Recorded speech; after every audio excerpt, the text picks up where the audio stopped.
주변을 둘러보면은 희망이 없죠.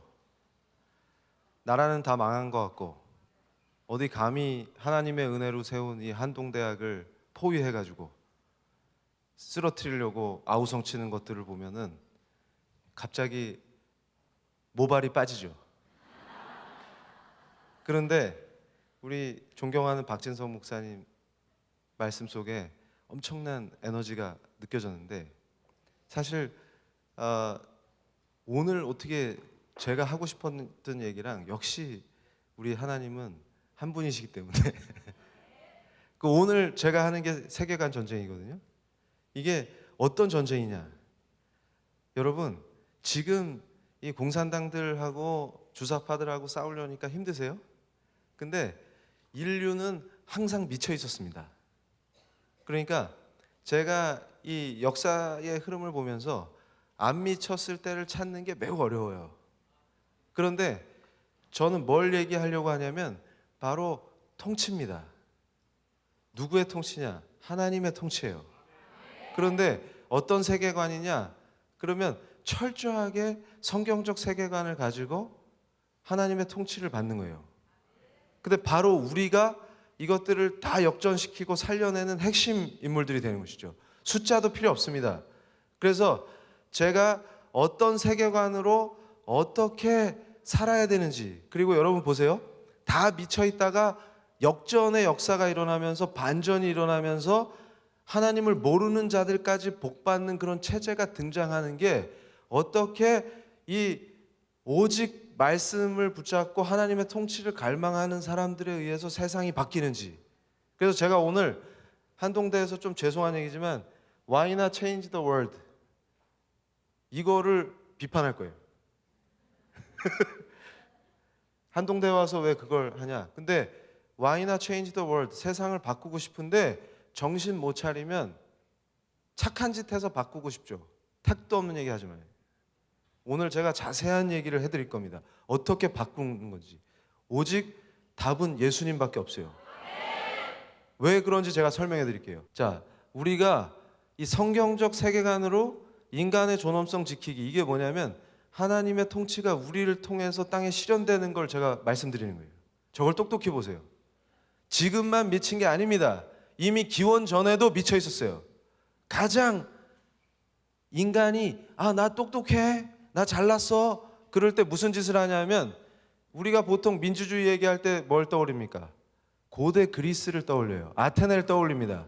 그런데 여러분, 엘리트를 살해하고 망한 나라가 있어요. 그게 바로 아테네예요. 뭐냐면 전쟁을 하는데 어렵게 바다에서 해전에서 승리를 했습니다. 승전한 장군들을 처형해요. 8명의 장군을 다 세워놓고 죽입시다 했는데 6명을 죽였다는 거예요. 왜 죽이냐 그랬더니 왜 죽인지 아세요? 바다에서 전쟁을 했는데 병사들이 배에 남아있는데 그 남아있는 병사들을 구하지 않아서 그 병사들이 수장당합니다. 그러니까 왜 당신들은 구할 수 있는 병사들을 구하지 않았냐? 그래서 난리가 나요. 그래서 이 장군들을 처단하자 이렇게 된 겁니다. 그런데 지금하고 똑같아요. 한국에서 벌어지는 정신 나간 짓거리들하고 똑같습니다. 그래서 어떻게 해요? 바로 대중을 선동하기 시작해요. 근데 그 선동된 대중이 미칠 때 그걸 컨트롤할 수 있는 제도가 없었어요. 그러니까 어떻게 됩니까? 죽여라 이렇게 되죠. 근데 결국 왜 못 구했냐 하면 폭풍우 때문에 못 구했어요. 그래서 어떻게 됩니까? 잘 훈련된 장군들을 8명 중에 6을 죽여버린. 그럼 다음에 적이 쳐들어오면 어떻게 될까요? 그래서 망했습니다. 근데 그때 장군들을 괜히 죽였다 이러면서 엄청나게 후회했어요. 근데 항상 그게 어리석은 인간들의 특징이죠. 그겁니다. 근데 그 당시에도 확인되지 않는 정보를 가지고 음울하게 그걸 퍼뜨려요. 그래서 죽음의 그림자를 전체 아테네에 싹 들이웁니다. 그 기회를 이용해서 적대 세력들이 이 사람들을 제거해 나가는 거예요. 그래서 권력을 잡았지만 결국 이 나라는 망합니다. 망한 나라 권력 잡으면 뭐예요? 그래서 제가 우리 조선 정치사를 연구할 때 구한말에 열심히 일하죠. 열심히 할수록 빨리 망합니다. 그래서 제가 항상 얘기하는 게 제발 그냥 집에서 자면 안 되겠니? 이거예요. 그러니까 괜히 기어 나와서 설레발이 치면 나라가 빨리 망해. 그래서 제가 뭔가 미쳐가지고 열심히 하면 달랩니다. 얘들아 진정해라. 차라리 자라. 왜냐하면 니들이 열심히 할수록 빨리 망한다. 그런데 제가 오늘 여러분에게 말씀드리고 싶은 건 뭐냐면 그런 어리석은 대열에 우리가 서선 안 된다는 것이죠. 이거 어디서 많이 듣던 소리죠. 민중이 지배한다. 그러니까 우리를 미치게 할 때는 어때요? 기원전에도 이미 민중이 지배할 수 있다 난리치다가 망해봤죠. 지금 현대 정치에서도 21세기의 사회주의 이러면서 또 미쳐 있어요. 베네수엘라의 차베스를 영웅으로 만들고 국가의 주인이 누구냐? 우리인데 우리 목소리를 내자. 민중이 직접 지배하는 게 진짜 민주주의다. 이 난리를 쳐요. 그러고선 뭐 합니까? 헌법이 만들어 놓은 기관이 제 기능을 못하고 엉뚱한 위원회를 만들어 가지고 난리를 쳐요. 그래가지고 물위원회를 만들어요. 그러면 물이 안 나와요. 의료와 교육 정책을 해요. 위원회가 우리는 어떻게 했어요? 수능이 문제되니까 다 모여봐, 결정해봐. 이런 바보 짓거리를 하는 거예요. 그건 민주주의가 아닙니다. 그런데 저기서 댄스를 추고 있죠. 21세기의 사회주의 이러면서 저런 게 다 망하는 짓거리입니다. 그러면 우리는 어떻게 해야 되냐? 제가 기가 막힌 걸 보여드릴게요. 하나님을 정말로 사랑했던 사람들의 삶이 제도를 어떻게 바꾸고 그 땅을 어떻게 바꾸는지 제가 보여드릴게요. 제가 이걸 강력하게 보여드립니다. 우리가 지금까지 정신을 못 차렸는데 이 강력한 성경적 세계관으로 무장한 사람들이 세상을 어떻게 변화시키냐. 그러니까 제가 여기서 뭐가 빠진 거예요? 세상을 왜 못 바꿔? 뭐가 빠졌어요? 세상을 어떻게 바꿀 수 있습니까? 세상을 어떻게 바꿀 수 있습니까? 착한 짓 해서? 웃기는 소리 하지 말라는 거예요. 그러니까 제가 깜짝 놀란 게 뭐냐면 많은 인류에게 영향을 끼치고 복되게 만들었던 자유민주주의 체제가 어디서 나왔는지를 기독교인이 몰라요. 기가 차다. 남북전쟁 링컨 대통령 하면 뭐가 떠올라요? 자유라는 단어가 떠오르죠. 링컨 대통령의 연설을 모르는 사람이 없어요. 요즘 초딩도 다 합니다. 학원을 많이 다녀가지고. 그런데 보세요. 인민에 의한 인민을 위한 정치, 통치. 그거 링컨 대통령이 연설한 건 다 알아요. 근데 저 말을 링컨 대통령이 자기 스스로 착안해낸 말이 아닙니다. 누가 한 얘기를 인용한 거예요. 누가 했을까요? 바로 존 위클리프가 한 얘기입니다. 존 위클리프가 누굽니까?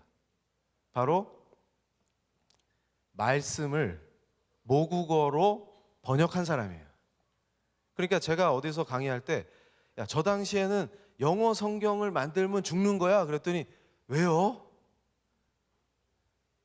이해가 안 돼. 제가 얘기하죠.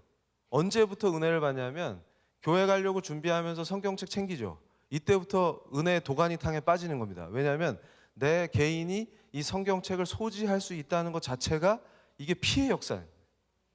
그러니까 자유는 공짜가 아니죠. 누군가의 피. 그 피. 우리가 본질적 자유를 어떻게 누립니까? 예수의 피. 그러니까 인간이 어떻게 죄의 종로로 타다가 본질적 자유와 해방감, 샬롬을 느낍니까? 예수님 아니면 불가능하죠. 오직 예수죠. 그런데 바로 그 말씀을 내가 개인이 소지하고 이거를 내가 원할 때 읽으면서 묵상하고 은혜 받을 수 있는 이 역사가 엄청난 은혜의 역사인 거예요.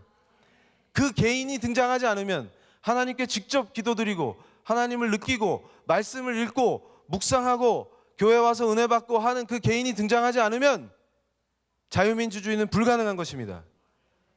위대한 자유민주주의의 출발은 종교개혁의 역사에서 출발한 거예요.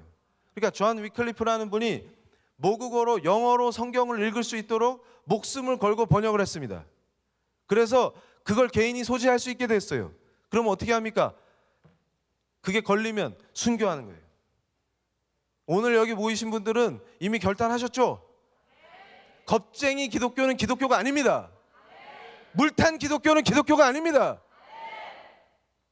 그래서 제가 얘기하는 거예요. 바로 저 목숨을 걸고 말씀을 모국어로 번역한 여기서 위대한 역사가 시작되는 겁니다. 그래서 바로 존 위클리프가 영어로 성경을 완역한 뒤에 서문에 뭐라고 썼어요? This Bible is for the government. 이 성경은 바로 통치를 위한 것이다, 이렇게 얘기했어요. 그 통치가 뭐냐? Of the people, 인민의, 사람의 의한, 사람을 위한. 이러니까 어떤, 제가 요즘 얘기하는 게 있습니다. 정신이 나가면 majority들이 많아져요. 그래서 제가 개발한 이론이 majority 이론입니다. 그러면 저걸 또 가르치면은 majority들은 뭐라 그러냐면, 봐라, 사람 중심이지, 사람에 의한, 사람을 위한 거라잖아, 이렇게 얘기해요. 그러면서 또 무슨 짓거리 하냐면, 교수님 민심은 천심이구만요, 이래요. 그럼 제가 뭐라 그래요? 요즘 유행하죠, 저 때문에. 그렇지, 역시. 그럼 제가 그럽니다. 닥쳐라. 저게 절대 인간 중심이 아니에요.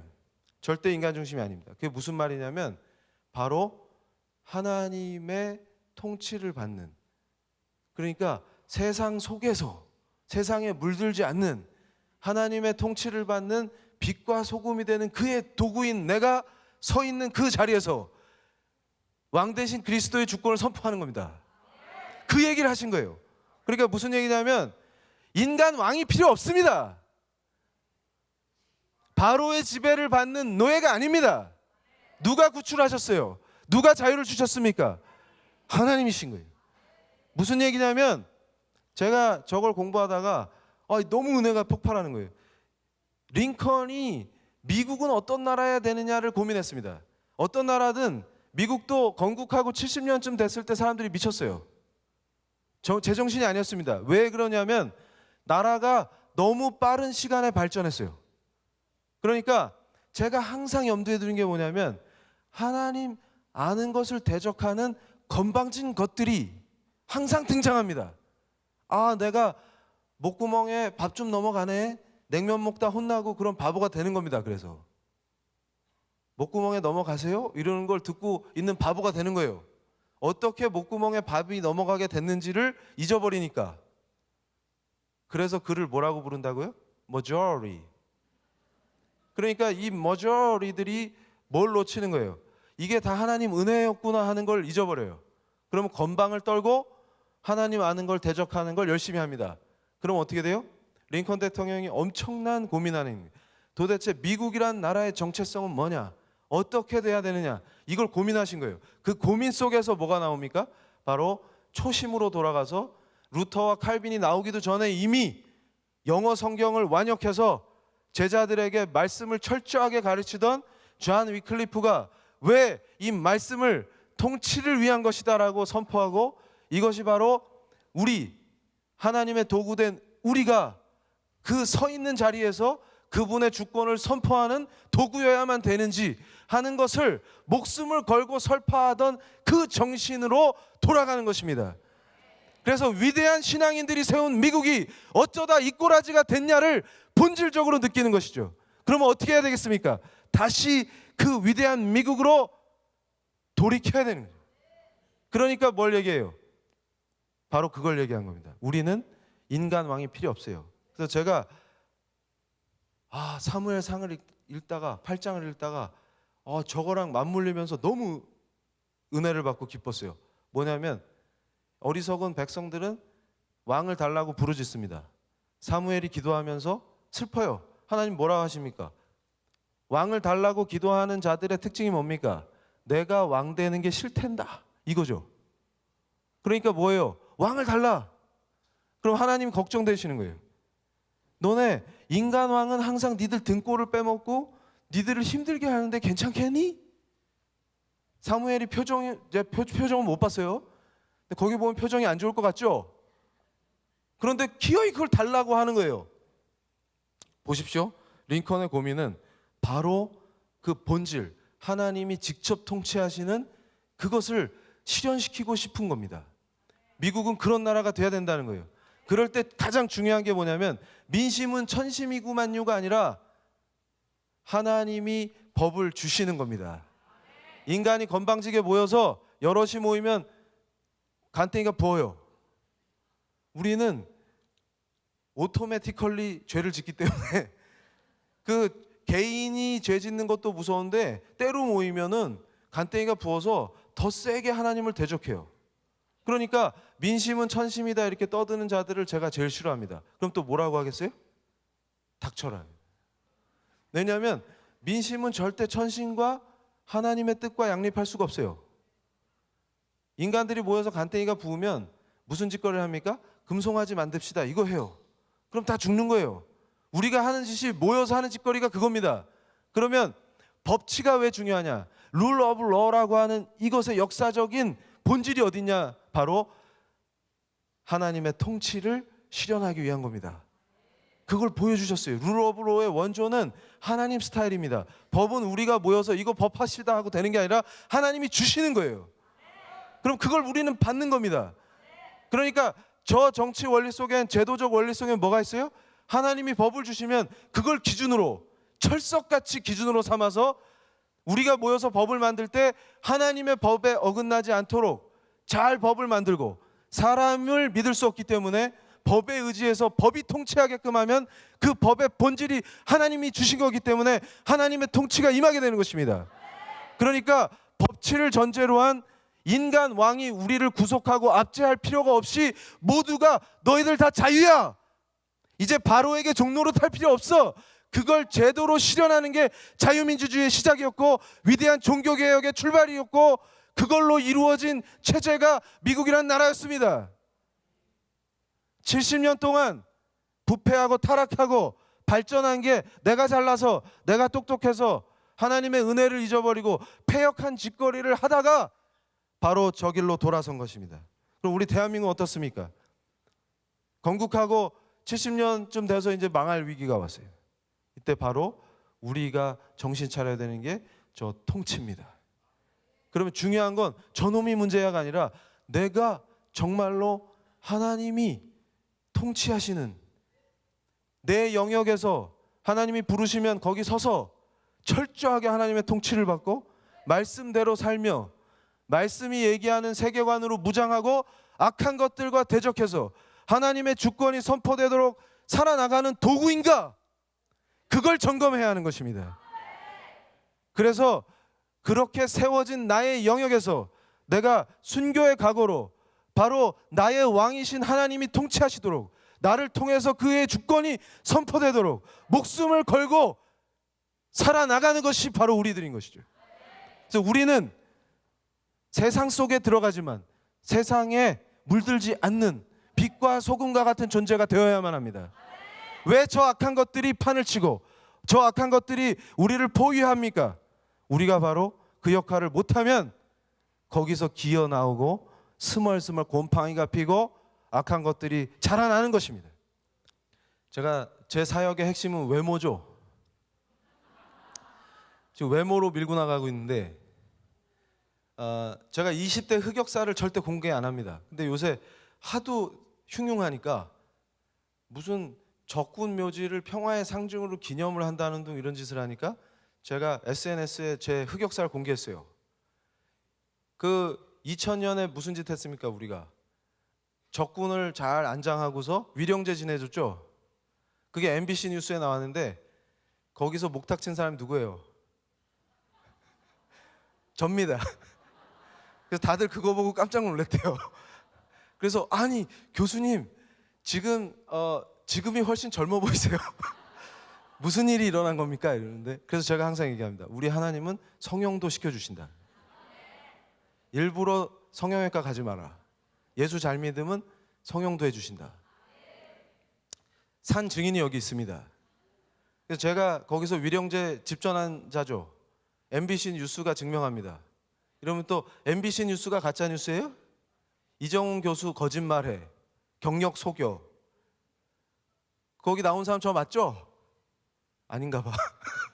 그래가지고 제가 기가 찬 게 뭐냐면 제가 연구했던 것 중에 하나가 이 한국의 정치사에서 법과 정치에서 유교가 어떤 영향을 끼쳤냐 이것도 제가 연구를 했어요. 그래서 서구 세계에 그걸 소개한 사람 중에 한 명이에요. 도대체 우리나라 법과 정치에 유교가 어떤 영향을 끼쳤냐. 그래서 제가 유교의 냄새를 잘 맡습니다. 아, 이거 유교적이다. 이런 거를 기가 막히게 잘 맡아요. 그리고 제가 한때 이 헤어스타일은 왜 고종이지? 근데 그 20대 흑역사 보면 그 당시 제가 군종 장교였기 때문에 머리를 기르고 나와요. 그러니까 사람들 반응이 교수님 머리가 있어요. 이런. 그런데 그 머리 있던 시절에 또 이 불교에 빠져 있었잖아요. 그래서 불교 냄새를 잘 맡죠. 근데 제가 회심하고서 깜짝 놀란 것 중에 하나가 뭐냐면 그래서 제가 이름을 붙였습니다. 유독교, 불독교, 막슈교. 막슈교는 뭐야 이거? 그러니까 이 자들은 예슈아를 믿는다고 주장하지만 자세히 들여다보니까 막스가 예수님 위에 있어. 막스에 의해서 재편된 예수를 믿어. 그러니까 뭐예요? 막슈교. 그런데 또 제가 기가 차. 부산에서 PLI를 하면서 우리 청년들을 가르치는데 목요일 날 택시를 탔어요. 교회 가서 강의해야 되니까. 그래서 기사님한테 부정교회로 가주세요. 그랬더니 기사님이 저를 딱 그 백밀러로 저를 딱 쳐다보시면서 오늘 교회 가는 날 아닌데 이러시는 거예요.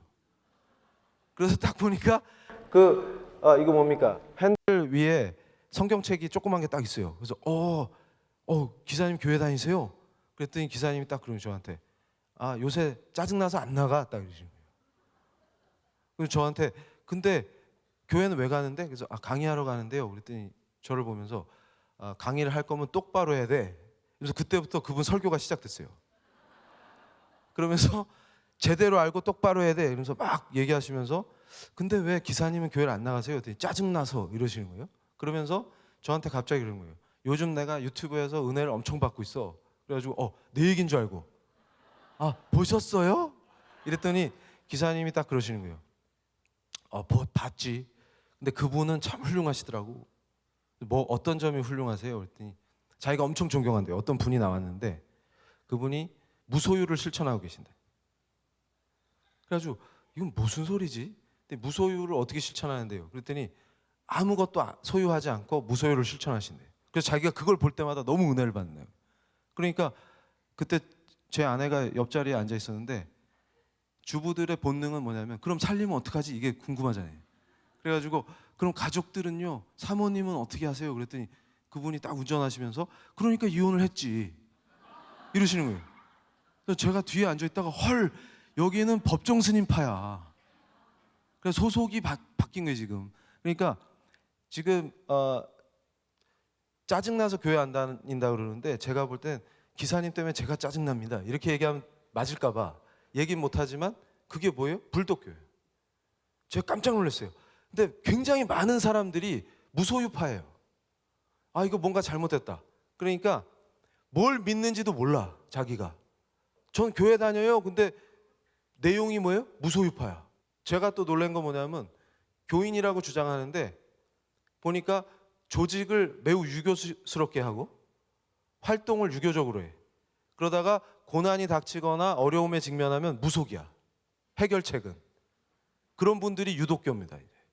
막슈교는 뭐냐면 교회 안에서 막스파리 하는 놈들. 요거예요. 그럼 뭐니 니들은? 그래서 제가 깜짝 놀랐어요. 안빈 낙도를 가르쳐 막 교회 안에서. 이게 뭐야? 정체가 뭡니까 우리가? 헐. 그랬더니 제가 일본에 방문 교수 갔을 때도 제가 유학 보낸 친구가 있는데 어떤 교회에서 얘를 학교를 그만두게 하려고. 어머니 고생하셔가지고 지금 공부시키는데 자꾸 학교를 그만두래. 그래서 제가 너 그만두면 안 된다. 학위를 받고 결정해라. 늦지 않는다. 그러다가 제가 마귀 소리까지 들었어요. 니네 교수가 마귀다. 근데 시간이 지나니까 이 교회가 없어졌어요. 그리고 나중에 이 친구에게 찾아와서 미안하다고 사과를 했습니다. 이들의 정체는 무엇인가? 그러니까 보험 계약한 거 있으면 다 해지해야 참 크리스찬입니까? 제정신들이 아니다. 그러니까 뭐냐면 뭘 믿는지 크리스찬이 누군지 그분의 통치가 뭔지를 모르는 거예요. 그러니까 이런 일이 왜 벌어질까 그랬더니 성경적 세계관이 없어. 그러니까 분별이 안 돼. 뭘 하는지도 몰라. 그런데 딱 보니까 무소유하니까 멋있어. 그럼 출가를 하세요. 근데 출가를 해도 소유를 안 할 수가 없어. 스님들이 다 차 몰고 다니잖아. 그래서 정신을 차려야 된다. 그래서 제가 깜짝 놀랐습니다. 보세요. 우리가 어떻게 미쳐가냐면 독일에서 계몽주의 철학에 꽂혀 있는 사람들한테 예수를 전하려니까 이 사람들이 안 믿어. 성경을 있는 그대로 안 믿어요. 그러니까 전도한다는 미명하에 지가 지신앙을 타협해. 아니 성경에 나오는 말씀을 안 믿으니까 뭐라고 해요? 계몽주의자들한테 전도하려고 예수님을 변형시켜서 독일인이 가장 이상적으로 생각하는 인간을 그려놓고 그게 예수라는 식으로 전달하면 그게 예수입니까? 그러니까 어떤 일이 벌어져요? 그 와중에 그 자유주의자들에 대항하겠다고 나타난 애들은 또 뭔 짓거리를 합니까? 교회를 독일 제국교회라고 하면서 반짝반짝 하다가 뭐래요? 히틀러한테 충성맹세를 하는 거예요. 그러니까 다 미쳐버리죠? 이러니까 어떻게 돼요? 예수가 아니니까 네가 믿는 게 도대체 뭐냐? 제가 깜짝 놀랐어요. 사람들이 입버릇처럼 믿음으로 의롭게 되는 거잖아요. 와, 근데 뭘 믿냐? 그럼 잘 몰라. 오 마이 갓. 이러니까 어떻게 돼요? 다 죽는다. 예수가 아닌데 무슨 힘이 나옵니까 거기서? 내 힘으로 사는 게 아니잖아요. 그러니까 다 죽는 거예요. 어떻게 하다가 교회가 히틀러한테 충성맹세를 합니까? 만약에 정말 예수의 사람이 서 있으면 히틀러와 함께 할 수가 있어요, 없어요? 오히려 히틀러에게 박해를 받아서 죽을지언정 복음을 지키고 내 신앙을 지키다 순교하는 게 크리스찬이죠. 근데 어떻게 교회에서 히틀러한테 충성맹세를 해요? 이걸 제가 적용해 볼까요? 한반도에? 어떻게 김정은이와 평화를 얘기합니까? 우리 교우들이 수용소에 잡혀서 죽어가고 있는데, 유태인들이 가스실에서 죽어가고 있는데 히틀러랑 같이 냉면 먹고 포옹하면 평화가 돼요? 그게 가능합니까? 근데 그 짓을 크리스찬이 할 수 있습니까? 양심에 화인 맞은 것들이 그런 짓거리를 하겠죠. 바로 그 유태인이 수용소에서 풀려날 때 히틀러가 회개하고 유태인을 다 풀어주겠다, 그들에게 자유를 주겠다, 그때 대화도 하고 평화를 얘기할 수 있는 겁니다. 유태인은 죽고 있는데, 학살당하고 있는데 내가 죽는 거 아니니까 나는 먹던 거 계속 먹고 내가 즐기던 거 계속 즐길 수 있으니까 평화라고 해놓고 전투할 필요 없고 대적할 필요 없고 히틀러랑 사이좋게 지내면 평화입니까? 그 짓거리를 우리가 하고 있는 것입니다. 제가 그래요. 그러면 히틀러에게 충성맹세했던 더러운 나치에 부역한 독일교회와 너희가 무엇이 다르냐? 그걸 똑똑히 보라는 것입니다. 그래서 제가 그럽니다. 징계받을 게 두렵습니까? 징계가 복이다. 그래서 제가 여기 청년들이 많이 오길 기대했는데 우리 존경하는 박 목사님 말씀대로 세대가 어울려지니까 더 좋습니다. 지금. 제가 하고 싶은 얘기가 뭐냐면 이거예요. 우리 청년들 중에 가끔 헛똑똑이들이 있습니다. 그래서 이런 거예요. 지금 이게 세대가 다르구나. 난 너무 이성적이야. 그거 아시죠? 이거 나오면 벌써 엉덩이가 들썩거리면 상태가 매우 안 좋은 겁니다. 그런데 제 또래들은 알아요. 여기 제 또래들이 많이 오셨나 봐요. 웃음이 나오는 거 보니까. 그러니까 이런 애들이 있어요. 난 너무 이성적이야. 그래서 똑똑하니까 난 중립. 이런 애들이 있어요. 그럼 또 제가 뭐라 그럴까요? 닥쳐라. 중립은 없어요. 뭐냐면 죽는 길 아니면 사는 길 두 개밖에 없어요. 중립이 어디 있어요? 중립이. 그래서 제가 그래요. 똑똑한 척하는 애들이 기껏 빠져봐야 제가 맨날 그런 데 빠져봐서 알아요. 리차드 도킨스가 뭐라고 얘기했습니까? 우리가 우주의 성향들을 관찰할 때 근본적으로 계획도 목적도 악도 선도 없고 그냥 맹목적이고 무자비한 무관심이 있을 뿐이다. 열나 똑똑한 것 같죠? 저런 분들이 뭐예요? 운전하면서 위스키 마셔요. 제가 깜짝 놀란 게 인기 있는 미국 드라마를 보면은 형사가 꼭 차에 앉아 있다가 운전하기 전에 위스키를 먹어요. 그리고 마리화나에 쩔어 있고. 멋있어요? 근데 그런 애들이 꼭 저런 얘기하죠. 그게 무슨 얘기냐면 그분들한테 물어보세요. 그럼 너는 왜 사냐? 그러니까 진리가 없다고 말하는 자들, 자기가 똑똑해서 예수를 믿을 수 없다고 얘기하는 자들, 예수가 왕 되시는 걸 거부하는 자들의 삶은 사실상 비참합니다. 자유가 없어요. 그래서 제가 그랬어요. 저는 예수님의 포박을 당할수록 너무 행복해요. 그러니까 어떤 잘난 척하는 교수님이 저한테 그러더라고요. 변태구만. 아니 배울 만큼 배운 사람이 왜 종노릇 하는 걸 즐거워해? 이 종은요 특별해 갖고요 더 강력하게 묶일수록 너무 행복합니다. 근데 그걸 이해가 안 돼. 근데 똑똑한 그분은 행복할까? 저는 빵긋빵긋 웃을 때 보면 귀엽죠. 근데 그분 별로 안 행복해 보여요. 그러니까 입만 열면 불평해. 그러니까 제가 재밌었던 게 뭐냐면 교수 사회에서 학교에 감사하거나 우리 학교 잘 되라 기도하는 사람을 크리스찬에 본 적이 없어요. 입만 열면 불평해요. 이놈의 학교가 그지 같아서. 그래서 제가 그랬어요. 그지 같으면 좋은 학교로 옮기세요. 욕하지 말고. 또 안 가, 그런 분의 특징이. 그러니까 뭐냐면 기쁨이 없어요. 감사할지도 모르고. 그래서 제가 그럽니다. 그럼 넌 왜 사냐? 대답할 수 없다. 그런데 중요한 건 뭐냐면 그런 것과 중립과 화평을 얘기하는 작자들의 정체가 뭐냐. 자기가 크리스찬이라고 주장하면서 그걸 뭐라고 부른다고요? majority. 그러니까 오늘은 두 개만 기억하면 돼요. majority하고 닥쳐라. 그러니까 제가 하는 얘기가 뭐냐면 물탄 기독교는 기독교 아니다. 겁쟁이 기독교는 기독교 아니다. 그래서 어떤 학생이 똑똑한 척하면서 그런 거예요. 학생뿐만이 아니에요. 어디 가서 제가 막 강의를 하는데 어떤 분이 그러는 거예요. 나름 그 사회적으로 지체가 있는 분이에요. 교수님, 역사를 그렇게 평면적으로 보시면 안 됩니다. 그런 분들의 특징이 뭐냐면 나 좀 알아 이거예요. 나 좀 알아. 그래가지고 그런 분 어른이니까 닥쳐라 하면 안 되죠. 그래가지고 예 그러세요. 이런데 특징이 뭐냐면 나 좀 알아. 그러면서 항상 뭘 얘기하냐면 그렇게 일방적으로 얘기하지 마시고 화평을 추구해서 설득을 하려고 해야죠. 그럼 속에서는 닥쳐라 이게 막 올라오는데 그게요 좀 불가능한 면이 있습니다. 이렇게 얘기하죠. 그래서 제가 그래요. 그런 분들한테 예를 들어주는 게 그러면 엘리야가 갈멜산에서 바알과 아세라 선지자들과 화평을 이루면 어떻게 되겠습니까? 이렇게 얘기하면 또 그거는 시대가 다르잖아?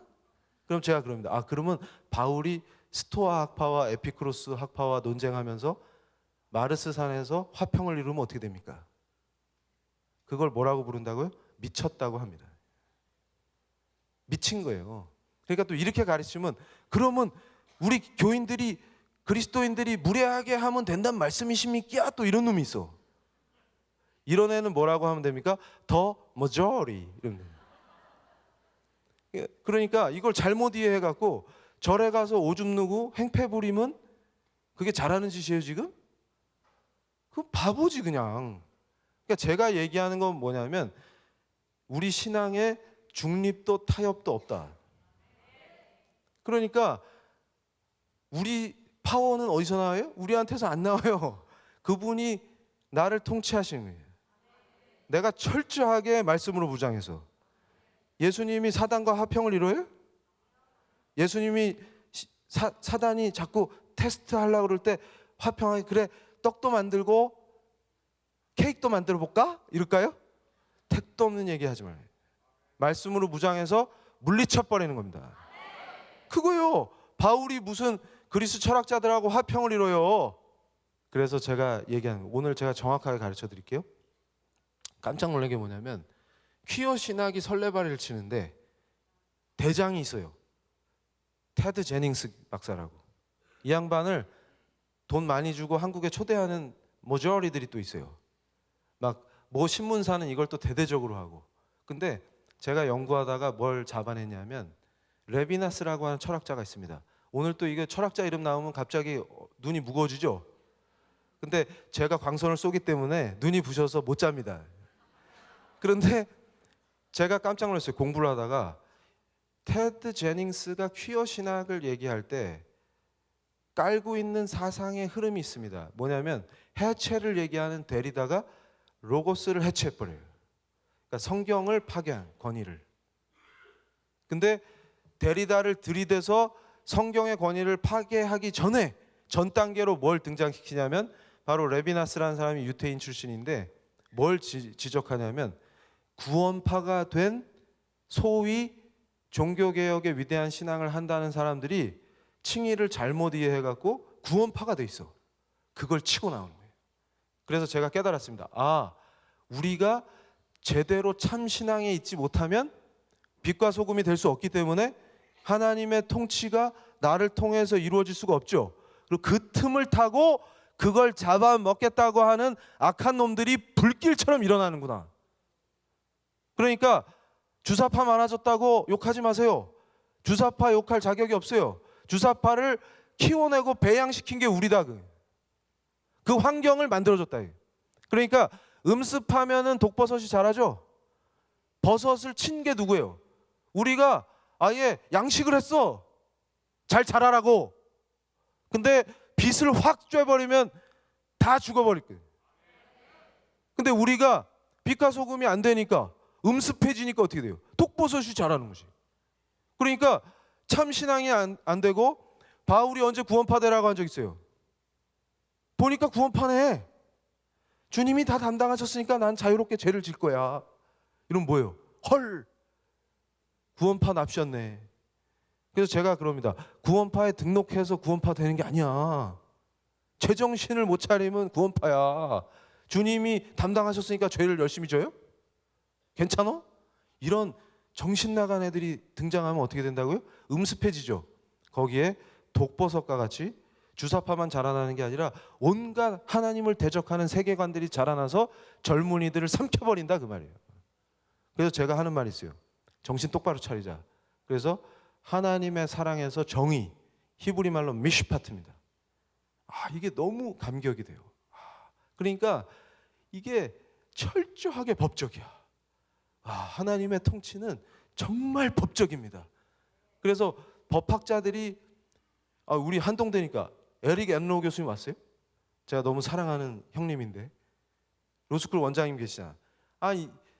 내일 만나는구나.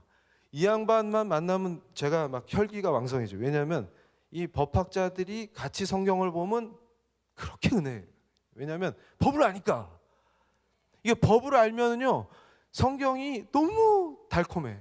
이게 무슨 말인지 그냥 가슴에 쩍쩍 와붙어. 왜냐하면 하나님이 통치하시는 방식이 엄청나게 법적이에요. 그러니까 무슨 말이냐면 아담이 하나님을 대적했잖아요. 아이고 내 새끼 하고 그냥 에덴에서 살지 이러면 하나님이 아닙니다. 너 나가 이렇게 할 수밖에 없어요. 그게 사랑입니다. 그게 이해가 안 되는 거예요. 하나님의 언약은 우리를 구속하고 억압하려는 것이 아니고 사랑입니다. 그게 이해가 안 되는 거예요. 왜냐하면 하나님의 본질이 정의예요. 그러니까 유일하신 구세주 우리 예수 그리스도가 우리를 위해서 죽으실 수밖에 없는 거예요. 그러니까 십자가가 위대한 사랑이에요.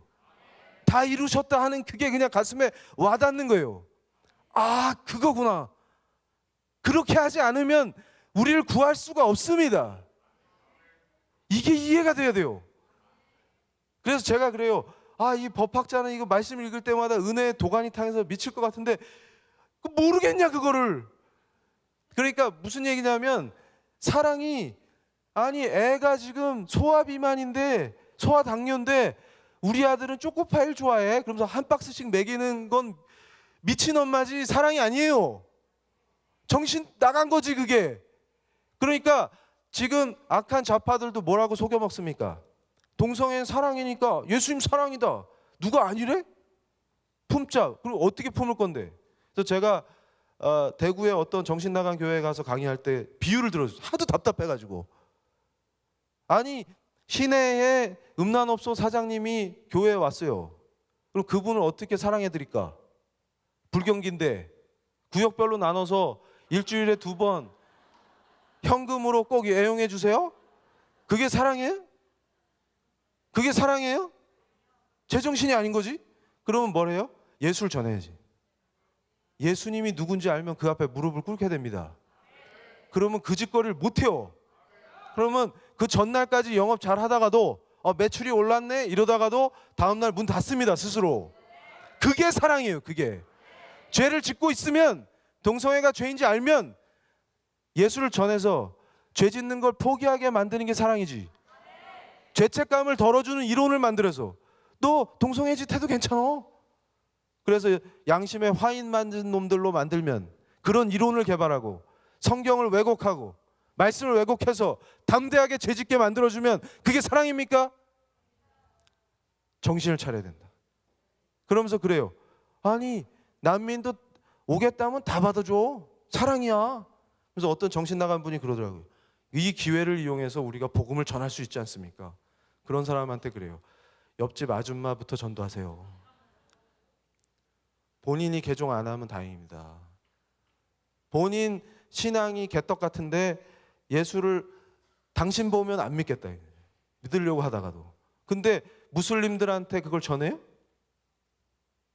이슬람이 뭔지는 알아요? 지금?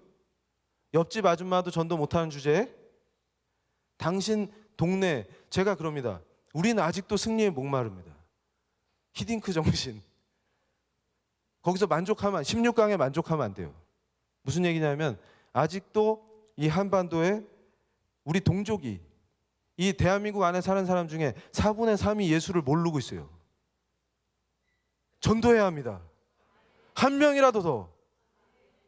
제정신이 아니에요. 그래서 제가 그럽니다. 강도가 비가 막 옥수같이 오는데 칼을 숨기고 문 열어줘. 그럼 사랑으로 받아주고, 큰아들을 죽이니까 작은아들을 대주고. 이게 사랑인 줄 아세요? 그걸 뭐라고 한다고요? 머저리. 그러니까 무슨 얘기냐면 하나님의 사랑에서 정의를 제거하는 건 광신입니다. 미친 거예요. 그러니까 뭡니까? 바로 인간이 원하는 하나님. 그러니까 정신 나간 어머니 같이 애가 소화당뇨인데 초코파이 먹고 싶어 그러면 한 박스 사다 먹이는 그런 하나님은 하나님이 아니시죠. 바로 내가 원하는 하나님입니다. 그럼 하나님 아니죠. 그래서 제가 그럽니다. 제가 시비 걸려고 한동대에 온 게 아니에요. 제가 깜짝 놀란 게 뭐냐면 Why not change the world? 이거를 잘못 받아들이면 무슨 짓을 하냐면 칭찬받고 싶어.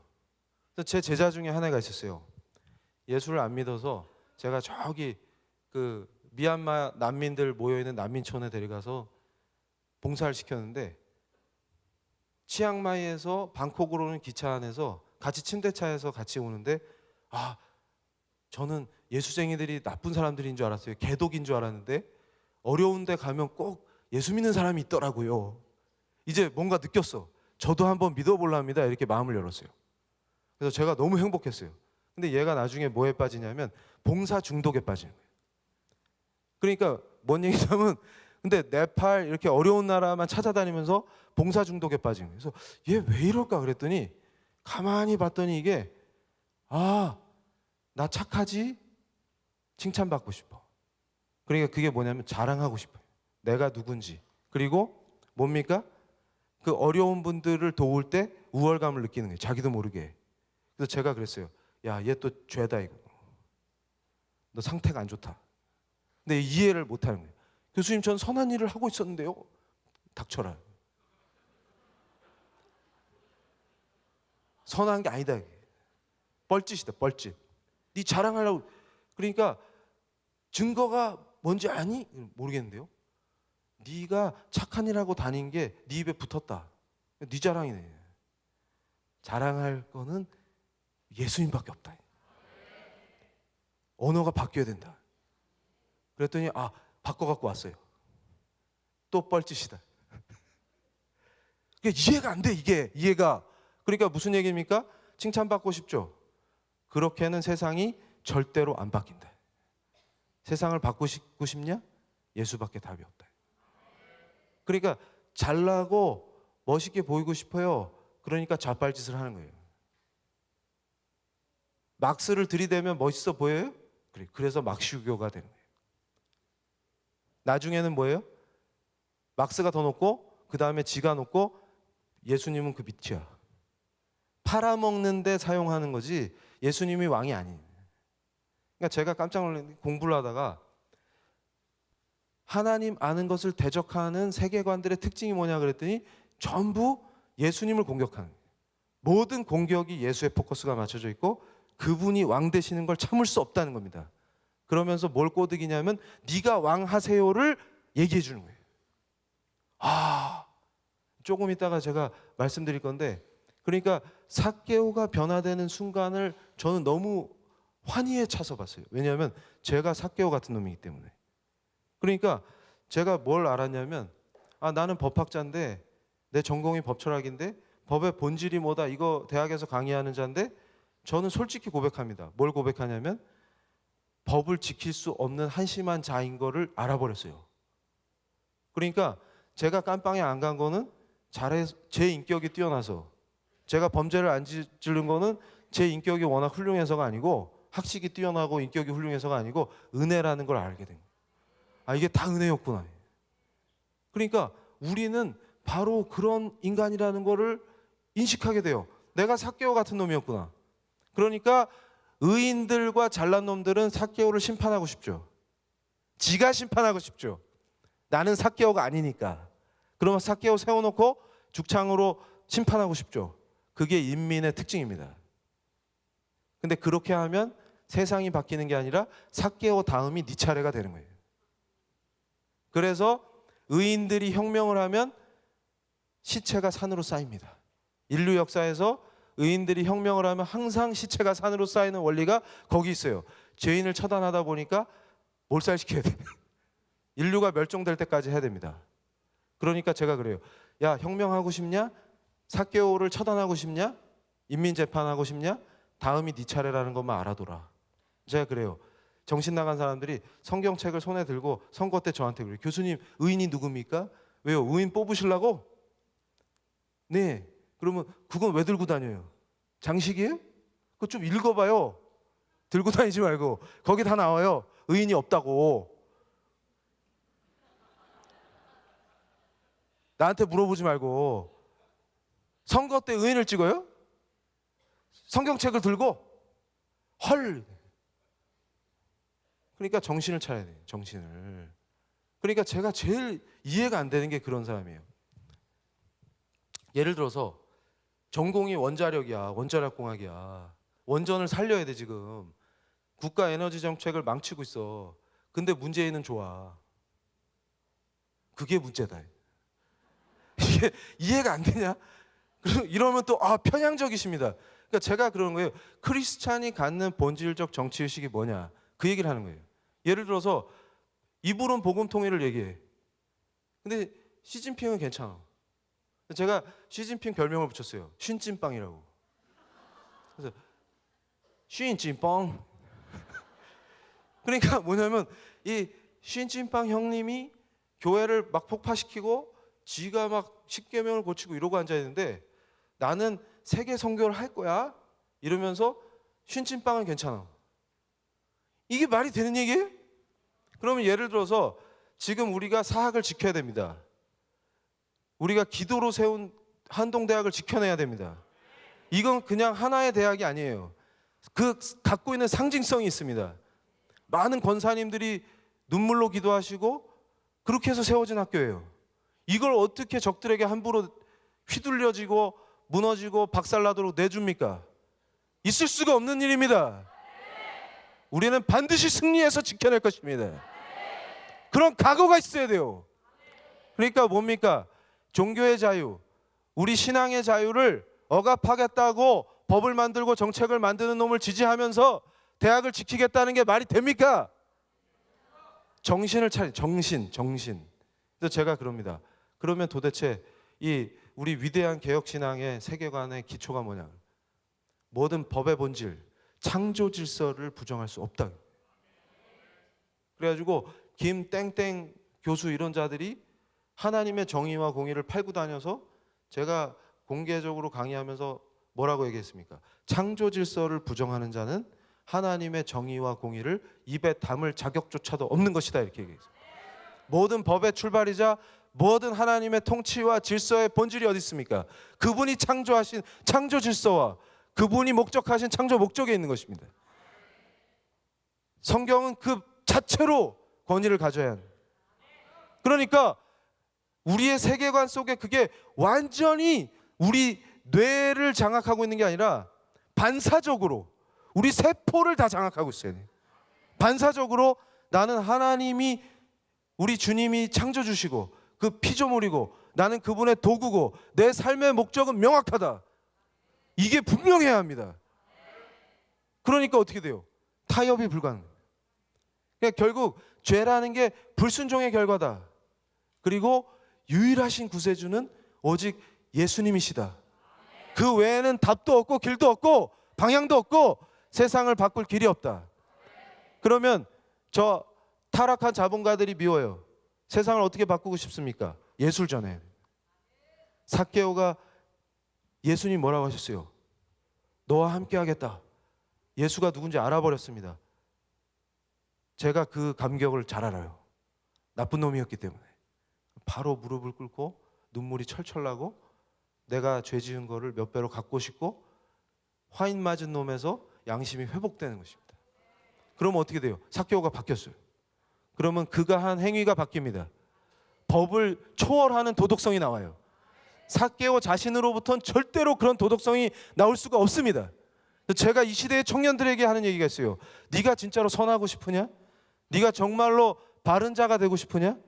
한순간이라도 양심에 어긋나지 않고 하나님의 법대로 살고 싶으냐? 예수님 깊이 사랑하는 그 순간, 그 예수님께 순종하는 그 순간만 네가 착하고 선할 수 있는 거예요. 그러니까 세상을 바꾸고 싶습니까? 예수를 전해야 합니다. 예수 외엔 답이 없어요. 그걸 이해를 못하니까 이 전쟁에서 이길 수가 없습니다. 타협하고 앉아있게 돼요. 그러면서 똑똑한 척을 합니다. 똑똑한 척을 하고 죽음의 길로 가요. 그 짓거리를 하게 되는 것입니다. 작년 여름에 제가 그랬어요. 기독교가 세속화되고 있다. 교회가 세속화된다. 세속화의 개념이 뭐유? 제가 제일 황당한 게 우리가 개념이 약해요. 개념이. 그러니까 제가 항상 그럽니다. 교수님, 저는 직관이 발달했습니다. 그럼 또 뭐라 그럴까요? 닥쳐라. 그러니까 개념이 없고 직관을 강조하는 애는 상태가 안 좋다는 증거입니다. 그래서 내가 교수님 저는 원래 직관이 발달했습니다. 그럼 내가 상태가 안 좋구나. 이렇게 생각하시면 돼요. 그러니까 엉뚱한 데 가서 삽질하는 거예요. 그래서 제가 항상 강조하는 게 뭐냐면 세속화가 뭐냐? 아주 착각하는 거예요. 불교도처럼 저기 산골짜기에 혼자 가서 숨으면 청정해지고 깨끗해지고 그러면 그거는 크리스찬이 아니에요. 우리는 세상 속에 들어가는 거예요. 그래서 제가 이거 참 기가 차는 얘기인데 뭐냐면 문제가 어디 있을까 그랬더니 세상은 따라가는데 그렇다고 세상에 속하지도 못하는. 그러니까 성경적 세계관으로 하나님의 통치를 거부하면서 있으니까 세상의 물결을 따라가죠. 그러니까 오히려 제가 그랬어요. 대놓고 얘기합시다. 복음주의를 표방하는 놈들 있죠. 6개 단체. 그 놈들이 주장하는 게 뭐예요? 시대의 흐름을 따라가자는 거 아닙니까? 그 죽자는 얘기지. 그러면서 구별돼야 되니까 어떻게 돼요? 이것도 저것도 아닌 거예요. 내용은 세상을 쫓아가는데 세상에 속하지도 못해. 그게 뭔 짓거리입니까? 그러니까 우리는 뭐냐면 거꾸로 수도원에 짱 박히고 산사에 짱 박히는 게 세속화예요. 우리는 세상을 뚫고 들어가는 거예요. 대신에 거기 물들지 않아야 돼요. 제가 깜짝 놀랐어요. 유독교, 불독교 신자들이 무소유를 실천하고 안빈 낙도를 이루자. 어디서? 교회에서. 그런 짓거리 하고 앉아있는. 그런데 우린 그런 사람들이 아닙니다. 그래서 제가 그랬어요.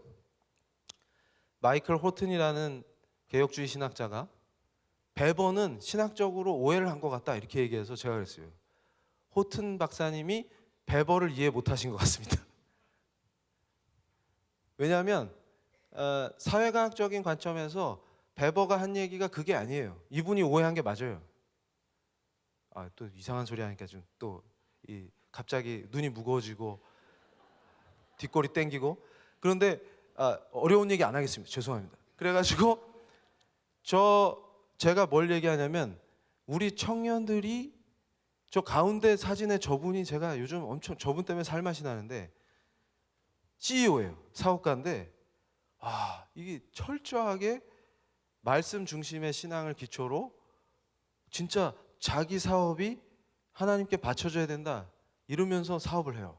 근데 여러 번 시행착오를 겪었다는 거예요. 제가 저 사람만 보면 밥맛이 나요. 그래서 자꾸 비만이 됩니다.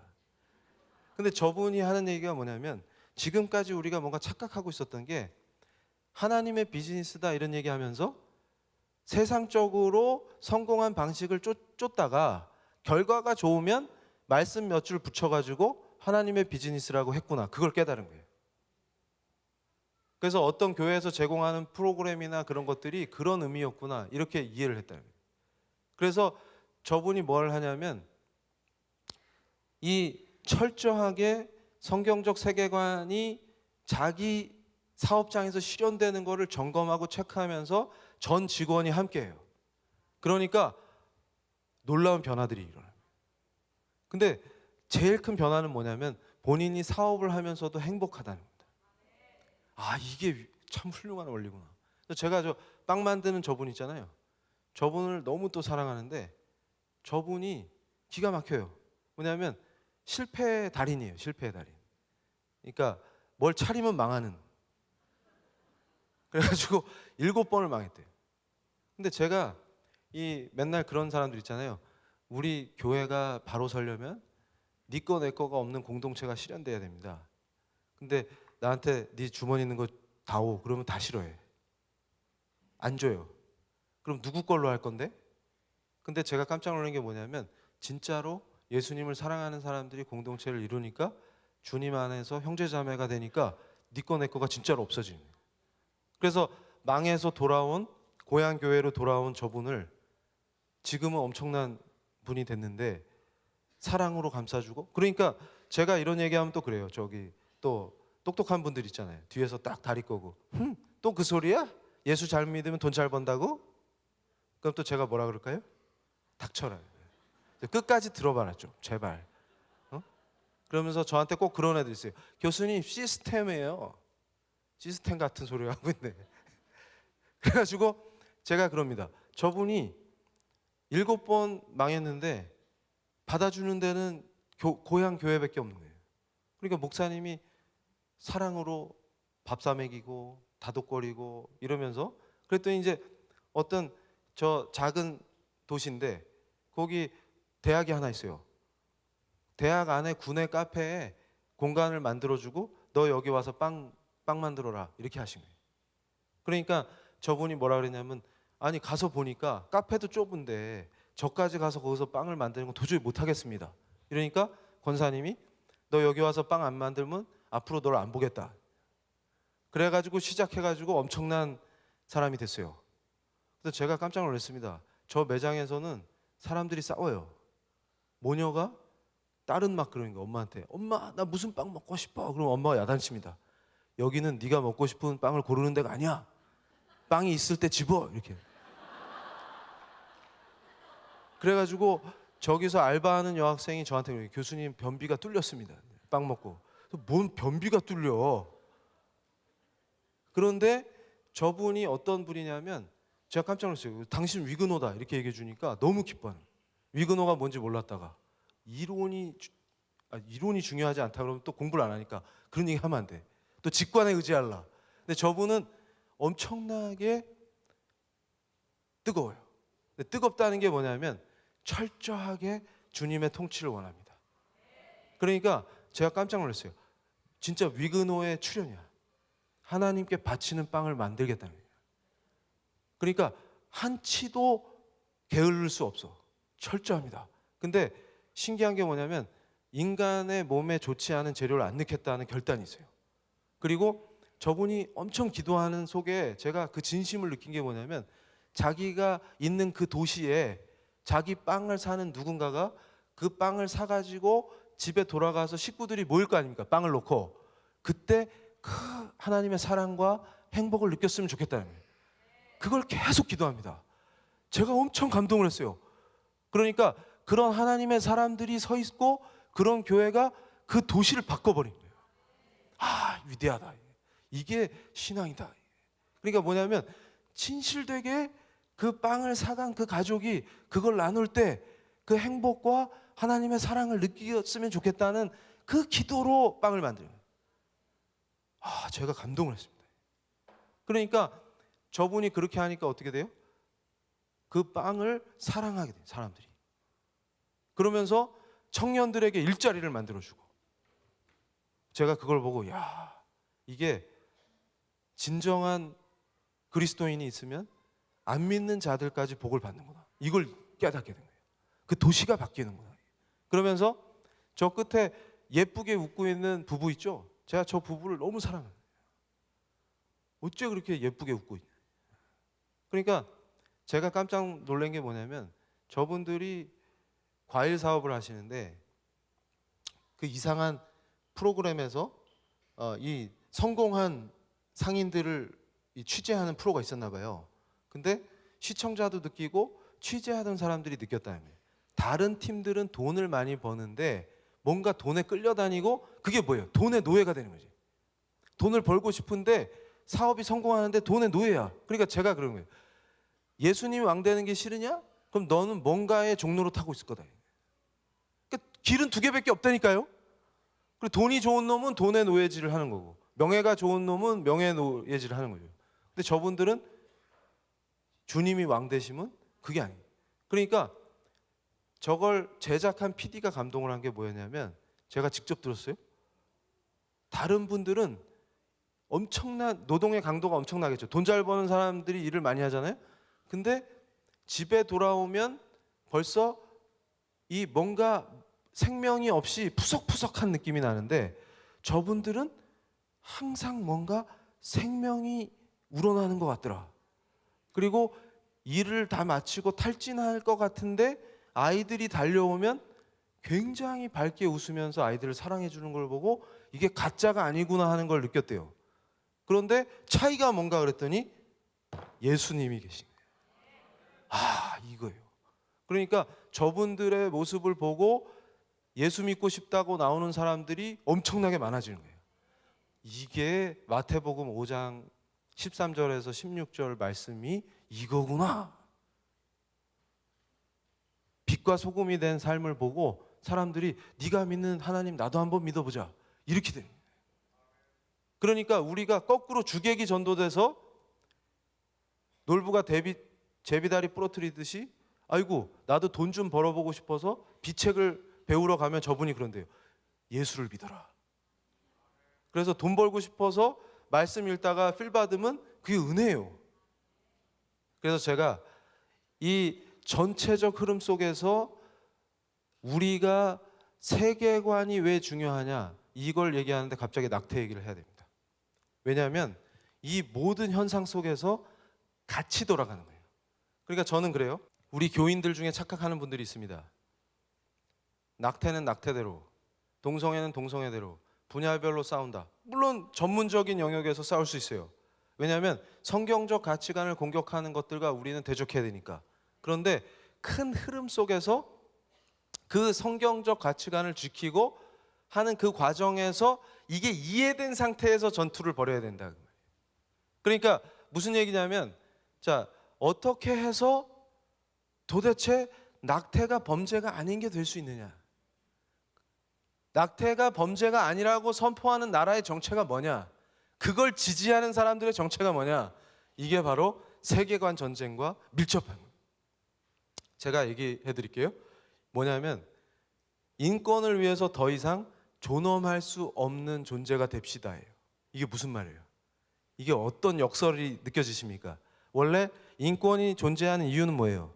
우리가 존엄하기 때문이죠. 그럼 인간은 왜 더 존엄해요?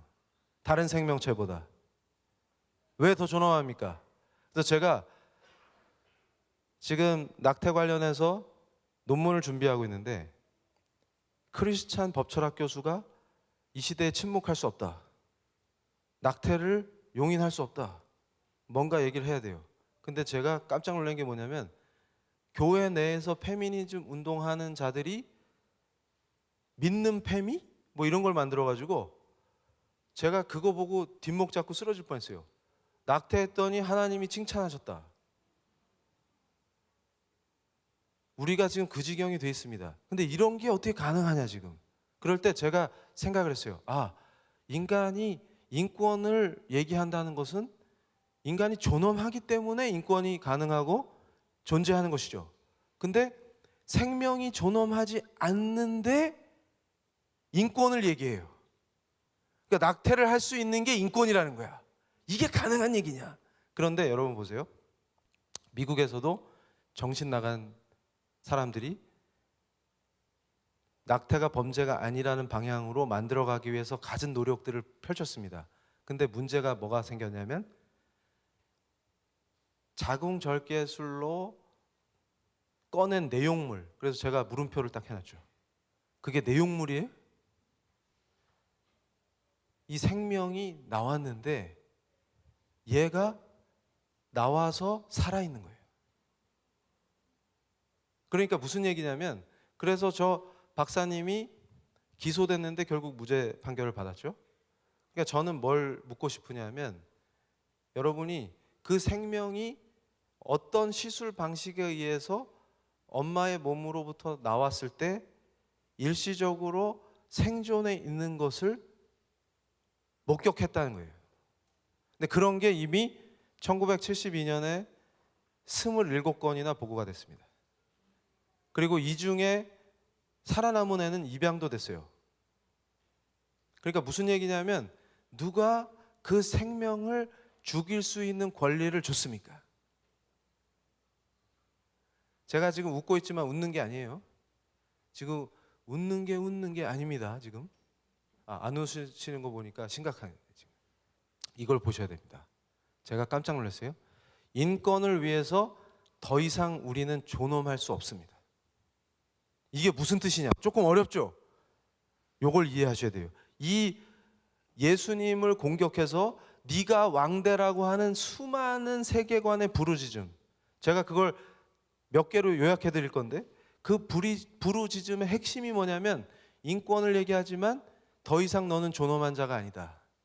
그걸 받아들이고 존엄성을 포기하게끔 만드는 게 얘네들이 말하는 인권이에요. 그 본질을 보셔야 돼요. 그러니까 무슨 얘기냐면, 제가 깜짝 놀랐어요. 우리나라의 법률 중에 뭐가 있냐면 생명윤리 및 안전에 관한 법률이 있습니다. 여기에 보면 배아는 뭐예요? 난자와 정자가 수정돼서 아직 착상하지 않은 상태를 배아라 그러죠. 배아는 엄청나게 대우를 받아요. 황우석 사태가 터졌을 때 핏대를 올리고 생명윤리가 이게 뭐냐, 땅에 떨어졌다 난리친 사람들이 있습니다. 그 사람들이 오늘날 낙태가 인권이라고 주장하는 자들이에요. 그래서 제가 그랬어요. 이 나라는 희한하네. 태아보다 배아가 더 대접을 받네. 이게 말이 됩니까? 배아는 인간의 몸에서 나온 것들이죠. 그러니까 인간이 특별히 존엄하기 때문에 그 인간으로부터 나온, 특히 이 수정된 배아는 다른 물질과 달라서 특별히 법의 보호를 받고 또 존중해 줘야 됩니다. 아직 착상도 안 됐는데도. 근데 어떻게 태아를 죽이는 게 권리가 될 수가 있습니까? 선택적인 게 됩니까? 어떻게 범죄가 아닙니까? 그래서 제가 깜짝 놀랐어요. 난자를 매매하거나 그걸 중개하는 자도 처벌을 받습니다. 근데 태아를 죽이는 건 범죄가 아니라는 거예요. 이게 가능한 얘기예요? 제가 그럽니다. 너희들은, 그러면서 제가 제일 기가 찼던 것 중에 하나가 뭐냐면, 사형제 폐지하자. 생명권이 중하다. 생명권은 본질적 권리다. 이런 자들이 낙태에 찬성을 해요. 이게 가능한 얘기냐? 그 얘기는 뭐냐면, 당신들의 정체가 뭐냐? 간단합니다. 뭐 더 설명할 필요도 없어요. 간단합니다. 뭐냐면 생명의 길, 죽음의 길. 제가 뭐라 그랬어요? 중립이 있어요? 적당히 타협해 볼까요? 그럼 태아를 간별해서 죽일 수 있는 게 권리입니까? 택도 없는 얘기예요. 그러니까 무슨 얘기예요? 우리는 바로 저런 말도 안 되는 것들과 싸워야 되는 거예요. 근데 제가 깜짝 놀란 게 뭐냐면 말도 안 되는 거를 주장하고 펼치는 자들일수록 지가 똑똑한 줄 알더라는 거예요. 그래서 일관성 하나 지킬 수 없는 것들이 뭐 똑똑해요? 그것들이 바보다. 그래서 제가 깨달았습니다. 아, 예수가 누군지 아는 거, 그리고 성경적 세계관으로 그걸 지키기 위해서 분투하는 크리스찬, 그가 하나님 보시기에 가장 똑똑한 사람입니다.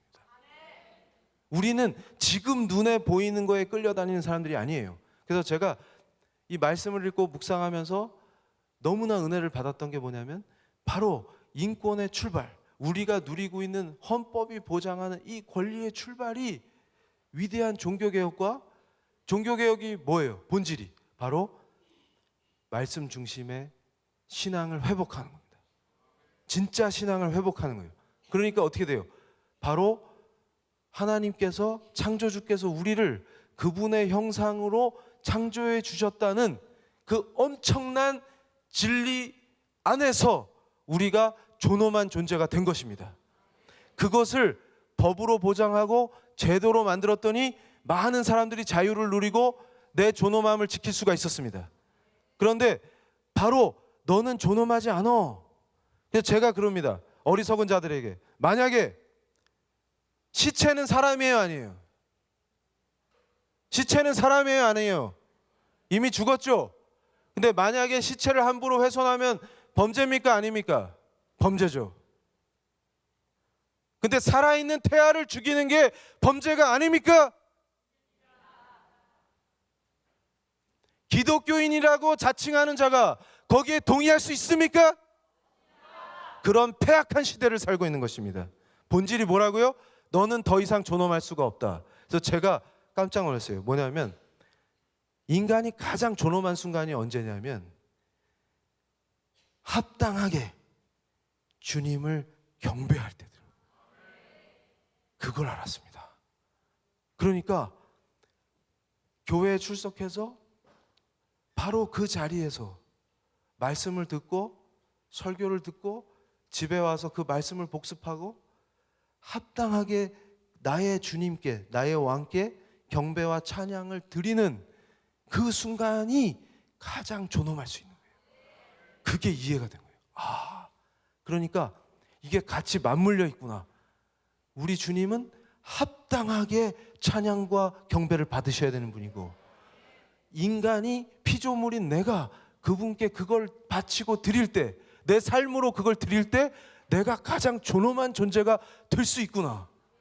그래서 철저하게 말씀대로 살려고 노력하고 넘어지지만 때로 분투하면서 그 전쟁을 살아나가는 그 과정이 바로 내가 존엄하게 인권을 지켜내는 내 모습이구나. 이걸 이해하게 된 것입니다. 이게 굉장히 가슴을 저리는 거예요. 무슨 얘기냐면 타협할 수 없습니다. 그 귀한 생명들을 어떤 방식으로 엄마 몸에서 분리했을 때 확실하게 죽이는 방법으로 낙태한다고 해결되는 문제가 아닙니다. 낙태하는 것과 영아를 살해하는 것의 경계를 인간이 정할 수가 없는 것입니다. 그러니까 저는 분명히 말씀드립니다. 생명을 귀하게 여기지 않는 것들이 인권을 어떻게 말할 수가 있습니까? 사람이 귀하지 않는 것들이 어떻게 인권을 말할 수가 있습니까? 그러니까 우리는 어떻게 해야 합니까? 지금부터 정신을 똑바로 차려야 하는 것입니다. 저거는 제가 한 얘기가 아니라 프란시스 셰퍼가 한 얘기예요. 인간이 생각할 수 있는 게 있고 생각할 수 없는 게 있습니다. 근데 여러분 잘 생각해 보세요. 인간에게 규범이 있습니다. 규범이 뭐예요? 내가 인간이기 때문에 이건 차마 할 수 없다. 내가 인간이라서 이건 꼭 해야 된다. 이런 기준이 있죠. 그런데 보십시오. 하나님을 대적하고 하나님 아는 것을 대적하는 수많은 사상들, 이론들, 이런 것들은 뭘 가르칩니까? 예수님을 포위해서 공격하는 악한 세계관들은 뭘 가르칩니까? 바로 인간이 생각할 수 있는 것과 없는 것의 경계를 허물게 해줍니다. 그리고 이건 인간으로서 도저히 못하겠다 하는 그 양심에 화인을 넣고 그 한계를 무너뜨립니다.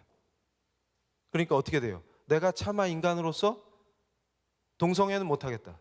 내가 차마 인간으로서 근친상간은 못하겠다. 이런 것들의 경계를 허물어 버리는 것입니다. 그러면 인간이 존엄해집니까? 존엄하게 창조된 그분의 형상에 따라 창조된 그 존재가 존엄하지 않은 비천한 존재로 추락하는 것입니다. 제가 깜짝 놀랐어요. 유명한 윤리학자 피터 싱어가 평생 연구한 결과가 뭔지 아세요? 좋은 대학 가서 비싼 밥 먹고 연구한 다음에 결론이 뭔지 아세요? 인간이라고 하는 존재는 개, 돼지와 특별히 다르게 분리될 이유가 없다는 거예요. 아이고, 그래서 제가 그랬습니다. 평생 좋은 거 연구하셨네요. 결국 결론이 뭡니까? 우리가 개, 돼지랑 동급이다 그 말이에요. 그거 결론 내시려고 그 고생을 하면서 공부를 하셨네. 저는 그럽니다. 그런 거 다 필요 없다. 그러니까 뭐예요? 스스로 존귀한 자리를 버리는 것을 인권으로 포장하죠. 그래서 잘 보세요. 왼쪽에 제가 정리해놨습니다. 세속적 인본주의, 마르크스 레닌주의, 뉴에이지, 포스트 모더니즘, 이슬람, 이런 세계관들이 연합해서 우리를 포위하고 예수님이 왕 되시는 걸 막기 위해서 노력하고 있다. 분투하고 있다. 그러면 지금 이 시대에 우리 주변에서 일어나고 있는 이런 현상들을 보면서 우리는 어떻게 해야 합니까? 더 본질로 돌아가야 합니다. 그리고 뼛속까지 성경적인 세계관으로 무장하고 정치, 경제, 사회, 문화, 법학, 신학 등등 모든 분야에서 내가 속해 있는 그 자리에서 당당하게 전쟁을 벌여야 하는 것입니다. 절대로 물탄 기독교, 비겁하고 겁쟁이 기독교, 욕 안 먹는 기독교, 착한 기독교, 기독교가 아닙니다. 누가 누구랑 화평을 이루라고 했어요? 바알의 우상 숭배하는 자들과 화평을 이루는 건 화평이 아닙니다. 그래서 제가 그래요. 본질적인 샬롬을 어떻게 누립니까? 샬롬을 어떻게 누립니까? 고난 중에도 우리는 샬롬을 누리는 거예요. 배부르게 먹고 늘어지게 자면서 착한 사람이라고 소리 듣고 화평하게 잘난 척하면 거기엔 샬롬이 없습니다. 왜냐하면 깊은 마음속에 양심이 찔리기 때문에 샬롬은 경험할 수 없는 게 됩니다. 그걸 인식해야 돼요. 우리의 목표는 다른 게 아닙니다. 그래서 오늘 바로 이 순간에 저는 여러분에게 세계관 전쟁이라는 얘기를 해요. 오늘도 제가 서울대에서 강의하고 내려와갖고 지금 여기 섰는데 그때 어떤 분이 그런 거예요. 제가 프레임 전쟁입니다. 이걸 가르쳐 드렸더니 어떤 교수님이 저한테 질문해요. 연세 드신 교수님이. 이제 지쳤다. 전쟁이란 말 안 쓰고 화평하면 안 되겠냐. 그러면 거기가 이제 원자력 전문가들이 모인 건데 원자력 에너지를 포기하시면 됩니다. 그러니까 화평할 수 있는 방법이 있어요. 국가의 에너지 정책을 엉뚱하게 해가지고 원자력을 포기하면 돼요. 그러고서 석탄 떼면 됩니다. 그래서 미세먼지 속에서 빨리빨리 천국에 가면 돼요. 근데 천국에 갈 수 있을지는 알 수 없어요. 왜냐하면 예수를 안 믿으니까. 알 수 없는 게 아니라 확실히 못 가요. 예수를 안 믿으면. 그럼 어떻게 돼요? 그 정신을 고쳐야 합니다. 화평은 그렇게 누리는 게 아니에요. 어떻게 합니까? 제대로 된 에너지 정책으로 우리 다음 세대들이 제대로 살 수 있고 선진적인 대한민국으로 가는 길을 내가 내 세대에 최선을 다해서 확보할 때 화평을 누릴 수가 있습니다. 그렇게 가야 되는 거예요. 그래서 오늘 원근 각지에서 모이신 우리들이 저와 함께 결단을 하는 것입니다. 끝으로 드리고 싶은 얘기가 있습니다. 여러분, 지금 우리 앞자리에 아기를 안고 나오신 분들이 계신데 이 생명을 바라볼 때 어떤 마음이 드십니까? 저는 하나님을 느낍니다. 제 자신을 바라볼 때도 이 미천하고 더러운 죄인이 어떻게 이렇게 살 수 있느냐. 바로 우리를 위해서 고난을 겪으시고 십자가에서 다 이루셨다 하신 바로 우리 주님을 생각합니다. 하루에도 몇 번씩 내가 숨을 들이쉬고 내쉴 때마다 이 생명을 주신 나의 주님을 찬양하지 않을 수가 없습니다. 그분을 만났던 그 순간을, 그 감격의 순간을 결코 잊을 수가 없습니다. 우리가 이 대한민국을 어떻게 세웠습니까? 흑암이 뒤덮고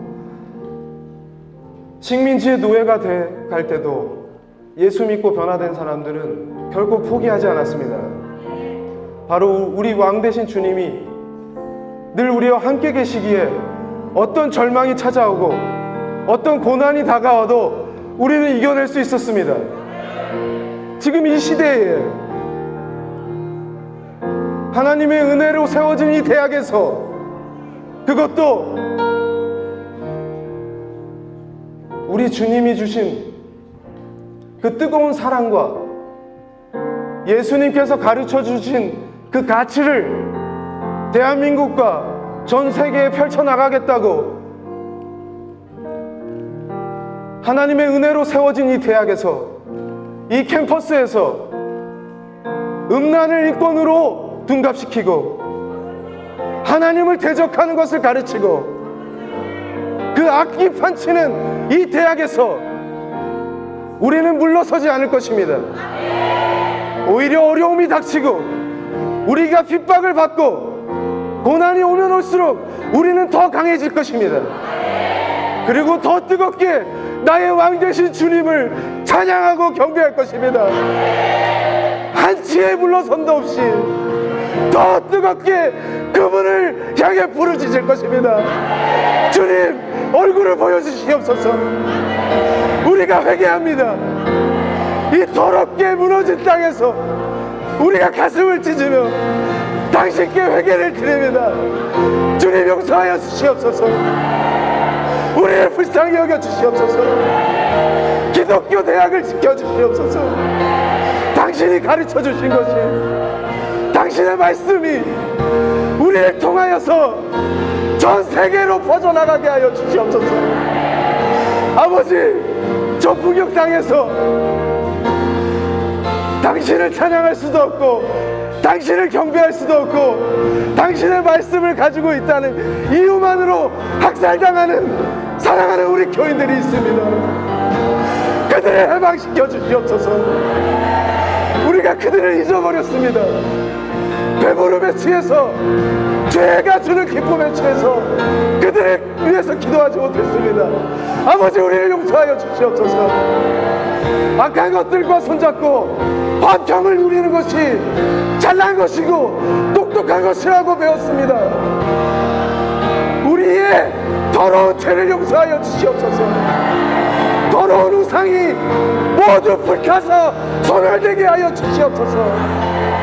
아버지, 이 땅이 성령의 불길로 타오르게 하여 주시옵소서. 당신을 처음 만났던 그 순간으로 모두 돌아갈 수 있게 하여 주시옵소서. 우리가 목숨을 걸고 당신만을 영원히 경배하고 찬양케 하여 주시옵소서. 이 땅의 대학들이 위대한 대각성의 불길이 일어나게 하여 주시옵소서.